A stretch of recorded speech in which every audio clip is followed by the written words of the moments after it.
آسیب الله ولد محمد داود. صبحکی 7 بجه میاییم کشتی پاک میکنیم، نش پیاز دستم میکنیم، جون میکنیم دیگه.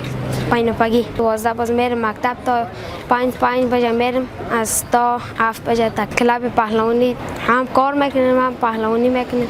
یه وقت خسته نمیشه، میخوایم پهلوان شویم، درسم بخونم. کارم نکنی نمیشه دیگه، بیکار در خانه چی. هم کار میکنیم هم میرم کلاب هم درس میخونم. پهلوان حسن یزدانی یک پهلوان جهان است که در قشتی‌های خود دیگه باخت ندارد، همیشه برده. میخواهیم جوری حسن یزدانی شویم. ما مسابقات پهلوانی را انجام دادیم، برنده شدیم. استاد ما زیاد تشویق میکنه، میگه کار میکنی، تکنیک مخنیکی در آینده یک چی میشه. اطفال که در کوچه باشه که جنگ من کنه دیگه کنه، پدر و مادر خود را پریشان کنه، بجایی که جنگ کنه در کوچه بگرده ایستنا کنه، درس بخونه، کلاب بره، یک تایم کار کنه. پدر و مادر تشویق میکنه، میگم کار کم، درس بخوانم، کلاب تا برو.